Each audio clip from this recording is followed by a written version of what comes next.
season now. It won't be back for a while. Do you know any of the producers over there? Steve Gallagher will be speaking. Trying to steer the right path and the mirror's pushing us. Gallagher, G-A-L-L-E-H. So I'll be live downtown from the church where they had this. Jared Jones. See the guy that y'all wanted? I'll allegedly see you on tape. Yeah. Okay. All right, everybody ready? Yeah, that's fine, let me go. Yeah. Press release, we're gonna go. All right, let me run the press conference. Lieutenant Steve Gallagher, homicide. I'm Lieutenant Steve Gallagher with the Homicide Unit. The victim in this case is Darnell Williams, Jr. The suspect is Gerard Antonio Jones. He's a black male, 19 years old. On July 25th at approximately 11:08 p.m., police were dispatched to 652 Fern Street in reference to an aggravated battery with injuries. Upon their arrival, they found Mr. Williams unresponsive on the floor. Fire rescue also responded to the scene and they transported him to UF Health with life-threatening head injuries. Officers at the scene detained witnesses, and those witnesses were interviewed by detectives. Our investigation revealed that Mr. Williams lives at the residence with the suspect's mother, Jennifer McKnight. Mr. Williams and Ms. McKnight were in an argument in the kitchen, and family members and the suspect were witnesses to this argument. During the argument, Mr. Williams made some derogatory statements about Ms. McKnight and her mother, which angered the suspect. The suspect confronted Mr. Williams in the kitchen, and Mr. Williams attempted to de-escalate the argument and walk away and call 911. The suspect grabbed Mr. Williams in a bear hug, slammed him to the floor, and began to punch and kick him in the head while telling him that he was going to kill him, which was heard by the witnesses. Mr. Williams became unconscious, and the suspect stopped, and he fled the scene on foot. Unfortunately, Mr. Williams did not regain consciousness and passed away on August 1st from his injuries. The medical examiner ruled it complications from blunt force head trauma. On August 2nd, an arrest warrant was obtained for Gerard Jones for one count of murder.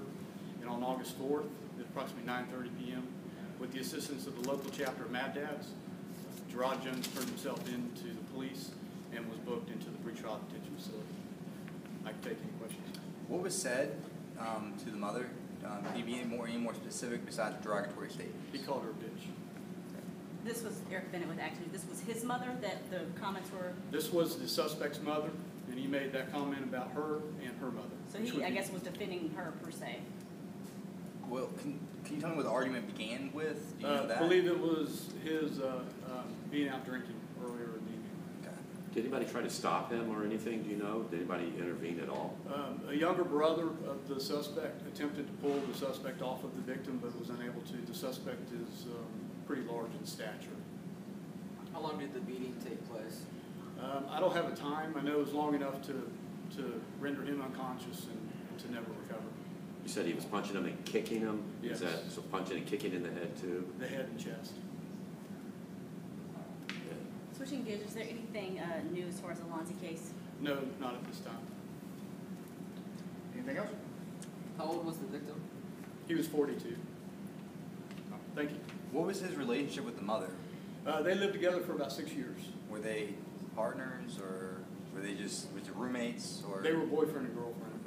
So the son of the mother, then he just said a bad statement about the person he was living with.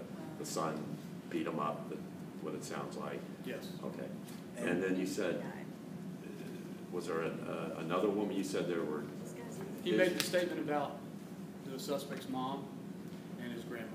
And his grandmother. Yeah, Was she which there was her too? mother. Were they both there as well?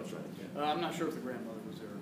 Have there ever been any other history between these two, the victim and the suspect's mother? Have there ever been any other domestic violence situations or anything that you're aware of? No, not that we're aware of. All right. Thank you. Thank you. Thanks, guys. In your package, you've got the arrest docket, the general. Yes, the victim thing.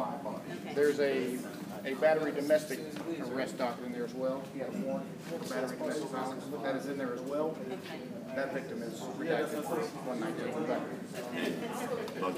While you're working, Yes, I'll send I'm the looking mugshot. at Melissa drinking stuff at Disney.